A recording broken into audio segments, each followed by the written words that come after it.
The Reserve Bank has increased the official cash rate the sixth consecutive month in a row. We've had a number of banks recently come out and say what they're going to do. Are they going to pass on the full rate hike? Well, today we're going to uncover exactly what's going on. Starting off on the top, we saw yesterday the Reserve Bank of Australia increase the official cash rate by 25 basis points, which brings us to an all-time 9.5-year high, to 2.6%. The cash rate is officially standing and potentially room for more rate hikes to come. The Reserve Bank was very open and honest in saying that they foresee there's going to be more rate hikes coming. We saw today New Zealand, the Reserve Bank of New Zealand, increase their cash rate by 0.5%. So we can see a bunch of things happening. And we've seen a few big four banks come out saying what they're actually going to do with all these rate hikes. Jaden, I guess from yesterday, what do you have to say for borrowers out there that are a bit worried seeing so many rate hikes in the last 6 months?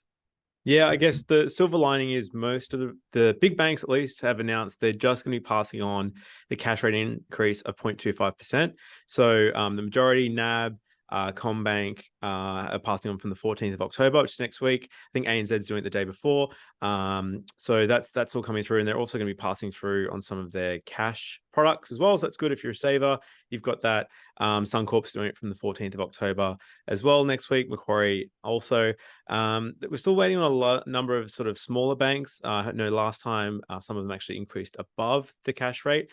So we'll keep you posted as that sort of comes through. I think the big impact's been a bit on sort of borrowing capacity, from people that potentially had pre-approvals earlier in the year.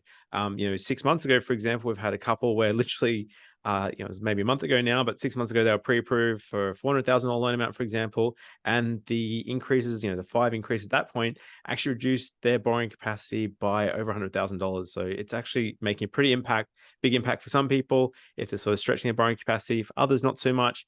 What we are finding, Nathan, though, and I'm sure you've seen this a bit, is if you've sort of bought a home in the last few years, if you're a bit tight on your borrowing capacity, you might not be able to refinance. So what are some ways, like if you are caught in that situation, they nickname it sort of mortgage prisoners, there's always a solution there, but what are some steps you can take to make sure you're keeping everything competitive and keeping on top of that?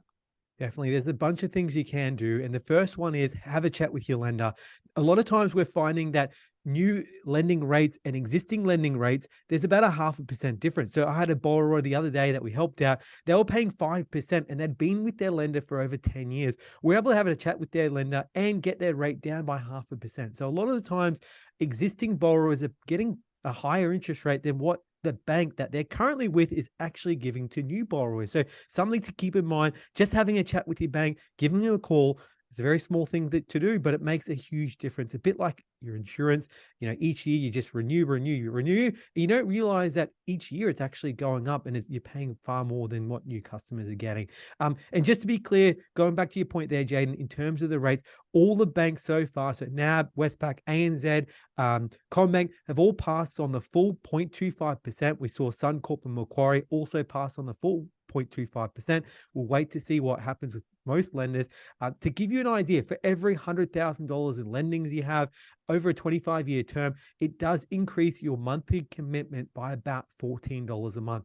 Now, it doesn't seem like much, but when you consider we've had 6 rate rises in as many months, that's having a big impact. We talked about it the other day on an average mortgage size of $500,000 over a 25-year period. That means you're roughly paying $730 more than you were in May. So that's a big amount of money to be paying per month coming out of the budget, which is already stretched with higher costs due to inflation, now higher mortgage repayments, and a very tight employment market where unemployment is at an all-time low. We've also seen new home loan commitments. They've fallen recently in August. Inflation and interest rates continue to be impacting the property market. We have seen refinancing between lenders for owner-occupiers hit a record high, and the Australian Bureau of Statistics talked about new home loan commitments falling by 3.4% in August, down to $27.4 billion. There was a steeper fall in July of 8.5%, but we have seen this continue. We've seen the reduction in people's borrowing ability have a huge impact on the market. We know ease of credit, availability of credit has a big impact on property and dwelling values, and we've seen those dwelling values come down. The value of new home loan commitments fell about 2.7%, and investor loans fell about 4.8%. So we've seen investors falling a little bit more than owner occupiers. And whilst new dwelling or new purchases are down, we're seeing refinance for owner occupier mortgage commitments at record levels. They rose to 2.8% in August, and that's a record high of $12.8 billion, as we see many borrowers coming out looking for solutions, looking for options, as they've seen so many rate rises, and really asking the question, why is this all happening? Now, Jen, if you have had your mortgage, for a year, 2 years, 3 years, what should borrowers be doing? So you can talk to your bank, as we talked about, if you can't refinance. I mean, there's a bunch of incentives out there. There's a bunch of offerings online that seem too good to be true. What should borrowers be looking at? How can you know if this deal is a real McCoy, or if there's a rate rise that hasn't been factored into it at this point in time? Yeah, I'd be like you said, definitely contact your existing lender, get in touch with your mortgage broker, because we have had some really good success with different lenders on offering actually the new to bank prices for our existing customers. So being able to renegotiate and get some pretty good offers there. If you're an existing loan, you could even look at switching products. Some of the banks, although it's a bit of, it's changing every week at the moment, but some of the shorter term fixed rates might make sense in your situation if you want some stability. In some cases, a pretty big differential. So it might be an extra % or 2%. So it could, might not make sense for fixed, but again, talk to your mortgage broker and see what works there. Otherwise, like you said, Nathan, there's lenders offering $3,000-$4,000 cash back to switch lenders and lower rates, which can help with the cash flow. And even looking at, if you've got investment property, potentially switching to interest only and helping with that sort of cash flow piece there as well. But yeah, one big caveat I'd notice, and it's a bit of a shocking trend actually with some of the online lenders, is where they're advertising a really, really amazing interest rate, at 3.5%, for example, and you think, oh, that's sounds too good to be true. All the other banks, seem to be 4.5%.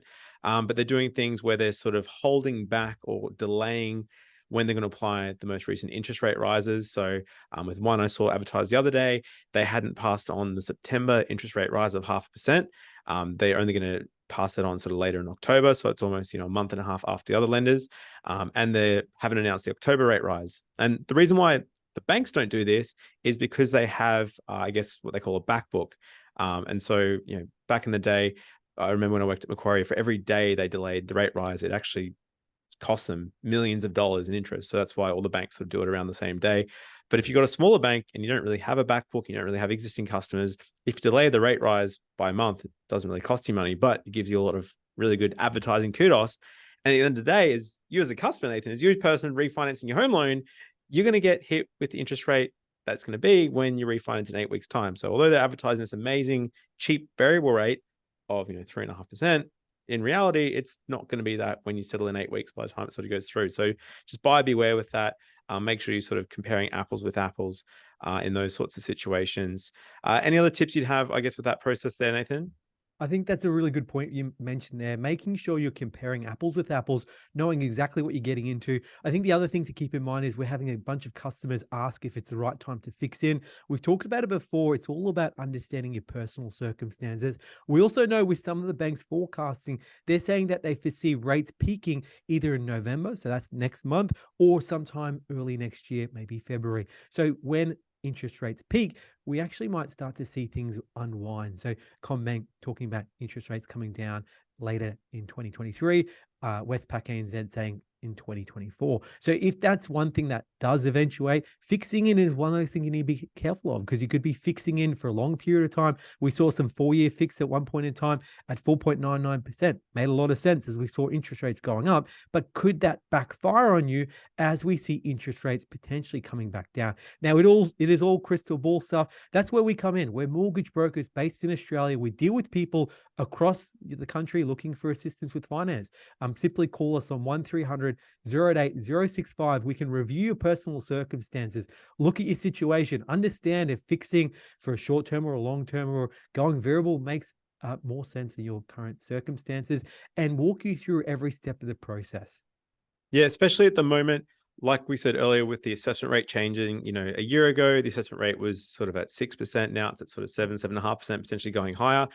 So you don't want to get sort of caught with your lender and get in a situation where you might not be able to refinance in the future.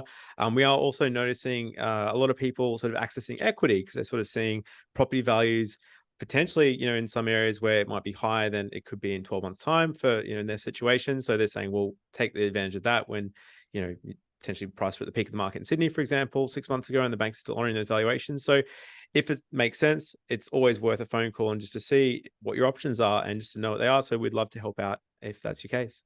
And I think one thing to keep in mind is we saw refinances at record highs.